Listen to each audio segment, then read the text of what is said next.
sebagai staf dari Departemen Human Capital DPW Hikmat Tinggi Sumatera Selatan Jilid 11. Pada sesi kali ini, kita bakal bincang-bincang bareng dengan kader-kader baru dari DPW Hikmat Tinggi Sumatera Selatan Jilid 11. Kalian pada penasaran gak sih? Siapa aja dan apa aja sih yang bakal kita bahas? Jadi, yuk saksikan bincang bersama Hikmat Tinggi. Nah, kali ini kita sudah kedatangan dari rekan-rekan DPW Hikmat Tinggi Sumatera Selatan Jilid 11. Sebelumnya kita say hi dulu, Kak. Halo.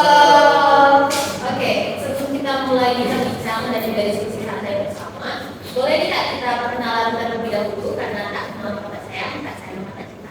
Boleh nih dari sebelah kiri saya perkenalkan nama dan juga departemennya Kak. Halo semuanya, nama saya Muhammad dari Departemen Human Capital. Halo Kak Rehan. Boleh Kak sebenarnya? Oke, halo semuanya. Perkenalkan nama saya Nurul Azra Sapitri yang Departemen Riset Teknologi. Salam kenal semuanya. Salam kenal Kak. Hai semuanya, saya Dana Puyur dari Departemen Public Direction. Salam kenal semuanya. Halo Kak. Oke, kita udah kenal nih ada Kak Rehan, ada Kak Nurul dan juga ada Kak Dani. Jadi kita bakal diskusi santai aja. Kita bakal bahas kayak seputar pengalaman kita nih selama sudah menjabat ya hampir kurang lebih setengah tahun ya kita menjabat sebagai staf dari DPW Tinggi Sumatera Selatan.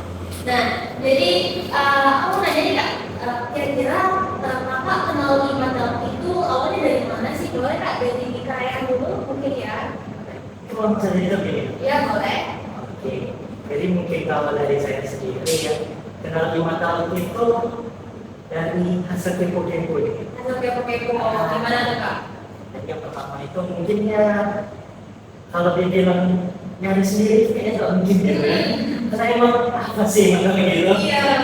Jadi pertama kali saya tahu itu karena waktu PKKMB dari matematikanya, terus saya cari nasi waktu di PKKMB-nya. Jadi tertarik nih, apa sih matematik? Kayaknya sebelum dari soalnya gitu ya. Jadi mulai dari di media sosial yang dikasih tuh tadi matematik. Apa sih ini? Ternyata menarik. Oke, mungkin dari kakaknya? Oh, dari saya sendiri yang kenal dari Hikmat itu berkat dari banyak dari bagi pemasuk gitu kan, dari teman-teman kakak apa juga dari maba dan diperkenalkan kemarin itu apa aja bang sosialisasi. Terus tuh mulai ini kepo-kepo apa aja sosial media dan segala macamnya dan ikut PKW segala macam samping sama teman-teman lain di sini ya sudah terjun di sini. Oke, berarti kurang lebih itu dari sosialisasi ya waktu PKKM. Kalau dari Kak Rami sendiri gimana nih? Kalau dari saya sendiri itu hampir sama kalau Hikmat itu saat kami itu sosial terus ada di terus Hikmat itu karena ngomong Tapi punya bermanfaat gitu ya? PKW terus istilahnya asing yang dikasih itu diikuti satu kalau dua tiga itu sontrek kan lulus. Pokoknya bermanfaat banget teman-teman. Nah, kalau dari teman-teman ini sendiri, kalian pertama kali ikut kepanitiaan di Mandalika ini kepanitiaan apa tuh dan posisinya sebagai apa sih? Nanti kalau dijawab dari Kak Dami dulu. Mungkin pertama kali jadi kepanitiaan itu saat kami tiga. Saya itu saat itu jadi koor konsul. Kalau dari Kak Dami sendiri? Kalau dari saya sendiri itu pasti itu dimana juga dari anggota acara gitu lah. Acara. Kalau dari Kak Dami sendiri gimana nih? Sama ya kan satu angkatan kayak gitu ya. Kalau satu angkatan mungkin di Mabung 3 juga. Oh iya, Mabung 3. Saat itu ya sebagai anggota dari ICS. Lama ya sama sih. Udah lama banget nih jadi udah lupa. Oke, kalau dari kakak-kakak sendiri di sini waktu nge-handle proker pertama itu gimana sih perasaannya? Kita dulu. Jauh ya. Kalau dari saya sendiri mungkin karena udah terlatih pada PKW, terus kita juga waktu pas santri itu kita kan menghubungi di kafe kan, jadi udah terlatih kenal interakan, ada apa gitu. Jadi udah tahu nih sifatnya misalkan bukan sifat pribadi atau sifat jadi bisa di acara juga pas bisa kita ngomong secara langsung dan ini terus waktu pas ekspresi apa ya, perasaan awal itu kayak mungkin awalnya sedikit kaget karena emang juga pas masih nambah ya langsung jadi kepanitiaan dan juga teman-teman yang baru gitu. Tapi sampai saat ini sih dari kita jelas sekali masih aman lah, masih aman. Kalau dari kalian sendiri gimana? Untuk ngomongin kalau pertama banget. Iya. Tentunya sorry ya. Gimana? Baru dari keluarga kayaknya gitu kan. Gimana? Aduh, kayak bisa nggak sih aku ngelakuin ini? Tapi tentunya karena kita ini organisasi ya, kita sendiri gitu, individu. Karena emang banyak nih, banyak dari keterangannya yang membantu ya, alhamdulillah ada yang baik, lancar. Alhamdulillah. Jadi kata-katanya tuh benar-benar membantu dengan baik ya. Membantu banget, supportif gitu. Supportif banget. Jadi gimana itu perlu buat kata-kata dari kakak David sendiri gimana nih kak? Kalau dari saya sendiri itu perasaan awalnya tuh kaget, kayak kadang-kadang tadi bingung kayak mana jadi kohor, apalagi kalau korsum, nyari korsumnya di mana itu kaget banget kayak mana. Tapi dibantu oleh kohor, oleh kakak yang lain, oleh anggota korsum sendiri, akhirnya berjalan dengan lancar, aman. Oke, ya, alhamdulillah lancar ya semuanya. Nah, waktu pertama kali megang proker, pertama kali ini sempat stres nggak sih gimana cara handle atau kayak ada libur nggak, libur apa gitu, kayak trouble gitu kan pas hari H atau mungkin persiapannya gitu. Mungkin siapa yang dulu mau jawab dari kalian dulu? Boleh. Jadi kalau gimana nih kayak kalau begitu pasti banyak Banyak banget. apalagi untuk pertama gitu dan sebentar di si acara kayak gitu wah contohnya sebanyak berat Gimana tuh trouble apa sih dan gimana cara kamu handle trouble dan juga problem? mungkin masih asing ya gitu kan, dari dompet saya ini apa gitu lupa ya kalau dulu tuh nggak salah bikin teks MC. Oh, teks MC. Nah, bikin teks MC itu apa ini? Bisa menjadi MC lah, bukan bikinnya gitu. Jadi hanya juga dengan guru, dengan kata-kata yang lain, apa nih yang mau dimasukin ya? Kira-kira segini udah cukup belum? Ternyata waktu hari H kebalik urutannya. Gimana caranya tuh kak? Nah, terus sih langsung karena nggak sempat ya waktu ya, jadi bisa lihat di ketik dikit. Bisa lah, Jadi evaluasi gitu. Oh, dari teman sendiri gimana tuh kak? Kalau untuk kita handle pada saat proker tahun pertama itu, kalau misalkan kita handle itu sih dan banyak sekali ya kita sampai proker pada saat ini. Kalau misalkan kita jadi kohor anggota sendiri pasti ada tugas masing-masing. Dan kalau misalkan solusi ya kalau dari sendiri itu mungkin kita tuh bisa memisahkan antara dari waktu kita pada saat pribadi dan juga pada saat karena pernah itu saya di program kerja kayak tiba-tiba dicat kampus, tiba-tiba dicat sama teman ini ngajar kumpul terus apa ada program ini, jadi takutnya nanti pas program itu kita nggak maksimal tuh kan. Jadi kita tuh harus pinter-pinter banget untuk bagi waktu dan juga harus terbuka dan sampai komunikasi antara dari dan juga dari anggota dan juga dari kakak. Komunikasi penting banget. Komunikasi itu penting banget guys, apalagi dalam sebuah organisasi. Nah, dari kalau kita dari tadi udah dengar nih keluh kesah mungkin dari juga problem dari si acara. Mungkin dari kakak konsum nih, selalu orangnya apalagi ya. Boleh dong dikasih tahu nih. Mungkin pada saya sendiri itu trouble itu pasti ada ya, nggak mungkin tidak ada trouble, tapi sebisa mungkin itu bisa kita kondisikan trouble-nya pasti bisa dibalik pasti ada solusi dibalik dulu ya. Oke, pasti kalau ada masalah itu pasti ada solusinya kan.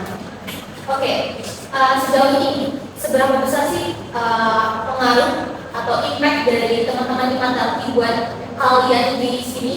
Mungkin dari Kak Darmi dulu bisa dijawab.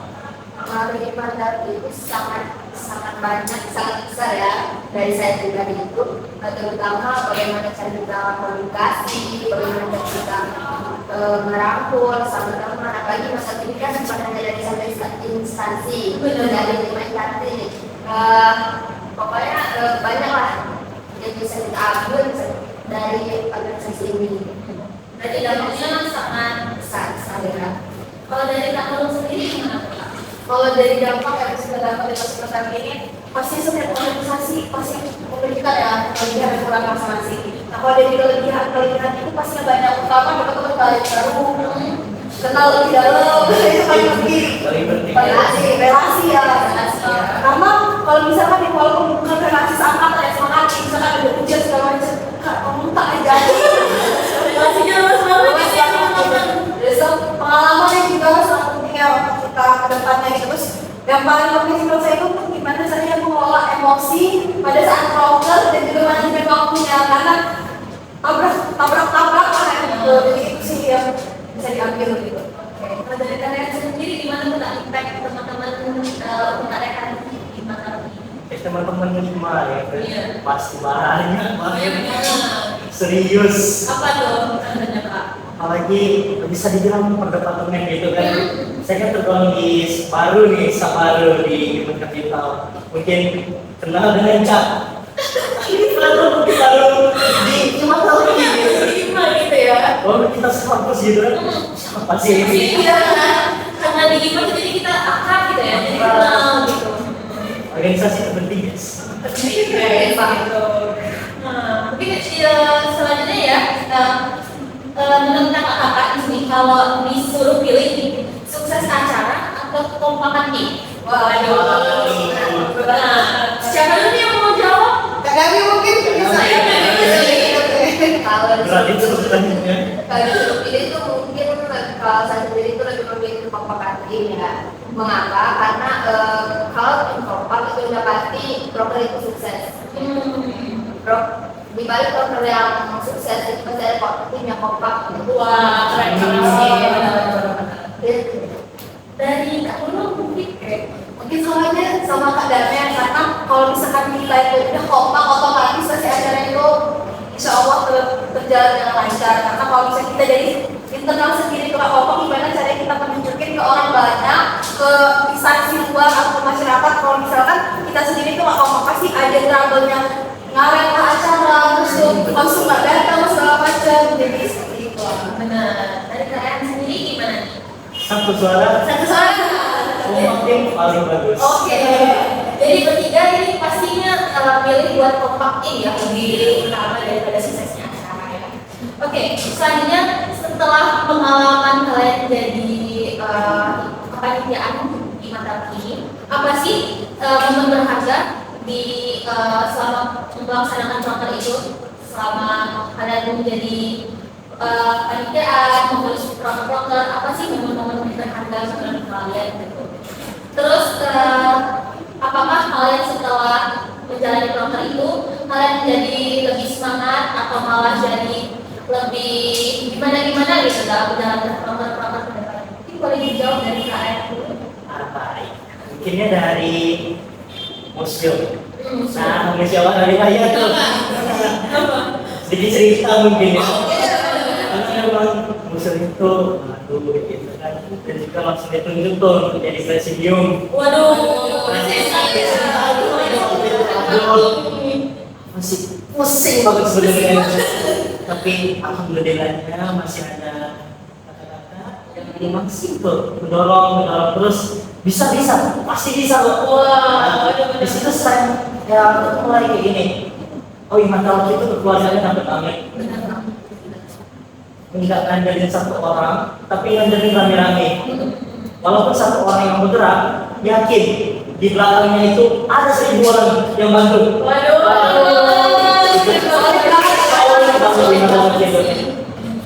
Ini tuh ya Kak. Mungkin gitu. Mungkin dari Kak dulu. Kalau dari saya sendiri ya, untuk momen-momen itu sangat banyak sih. Dari hal-hal kecil aja kita kasih kayak temen di kampus, terus itu tiba-tiba membahas proker, itu kan suatu momen berharga ya. Kalau misalkan kita ketemu di jalan, kalau ada kepentingan, kalau misalkan kita ada tiba-tiba ada teman kita yang bantu, terus tuh kalau misalkan kita lagi kesusahan, terus segala macam kita kumpul-kumpul aja biasa itu pasti mulai dulu kan kayak berpikir ini senang kita merasa berusaha terus pas kita lagi ada butuh segala macam itu sih kayak kita kumpul-kumpul aja terus kita juga ngebahas bincang-bincang berbagi cerita aja deh meluapkan emosi kita pada saat kuliah atau lagi proker gitu ya. Kalau dari kalian sendiri gimana nih Kak? Saya sendiri mungkin pengalaman yang sangat berharga itu yang terasa sekali itu di saat kita ada tabel seperti itu. Teman-teman yang lain itu bantu banget cari solusi, nggak hanya mengandalkan doa, nggak hanya mengandalkan satu orang seperti yang benar saja itu saling support banget kayak bisa ya gitu. Mungkin itu sih saat kita ada tabel itu yang betul-betul Sama-sama lain. Apa tuh Kak? Kenapa tuh nggak ada sih? Oh, enggak. Banget ya.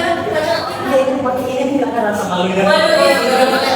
Oh, Wah, kami mata iya benar banget. Bang Ibu menjadi bagian dari Mandalki ya. Bangga menjadi keluarga dari mata. Wah,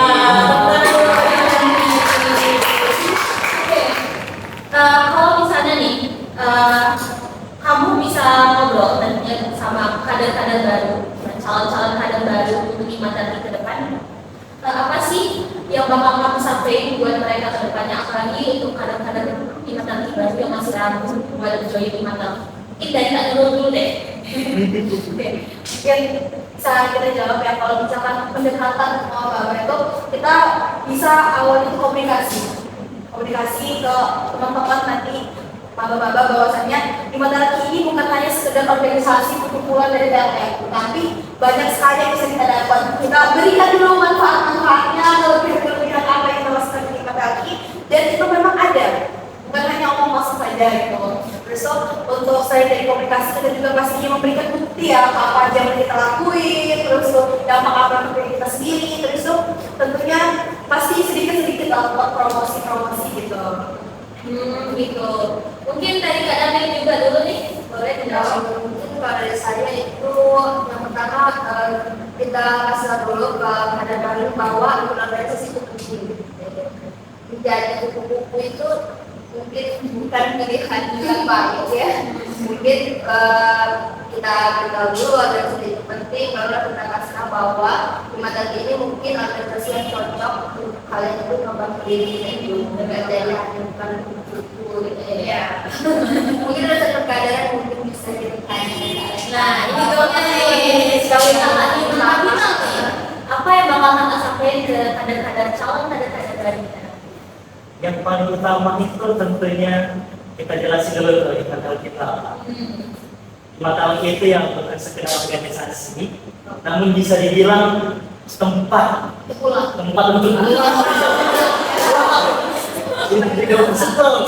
Jadi kita kasih tahu terlebih dahulu ke adik-adiknya, kalau kita ada baru Mandalki itu apa, bagusnya di Mandalki itu gimana, dan juga bisa jadi tempat perkembangan diri. Jadi organisasi itu penting, benar-benar penting. Bisa dapat teman baru, bisa dapat pemikiran baru, bisa dapat pengalaman baru. Wah, banyak pokoknya. Pokoknya itu yang harus kita sampaikan terlebih dahulu ke kader-kader baru nanti ya. Nah, buat teman-teman, adik-adik calon kader baru nih yang masih bingung, masih ragu mau join di Mandalki atau enggak, mungkin kalian juga bakal terjawab nih sama jawaban-jawaban dari kakak kita yang satu, yang bertiga ini ya, bertiga ini. Oke, selesai sudah di ujung acara kita pada sesi bersama kali ini. Nah, jadi poin-poinnya itu adalah kalian jangan takut buat mencoba, apalagi kalian mau join di Mandalki yang masih ragu-ragu, boleh buat mantepin hatinya, buat tetap ikut join di Mandalki, karena di Mandalki kita bakal sama-sama, nggak bakal ninggalin, karena kita itu sistemnya apa ya, kayak keluargaan, rangkul gitu. Mungkin sebelum kita tutup dari kakak-kakak ada yang mau ngasih satu kata nggak sih buat di Mandalki? Kita satu aja. Oh, satu-satu aja. Dari Kak Rehan, apa tuh satu kata buat di Mandalki? Kata buat di Mandalki, jaya. Jaya. Oke. Dari Kak Nurul, Seperti tadi kita akan dalam tempat untuk pulang pada saat kita lelah berkeluh kesah. pulang gitu ya. pulang.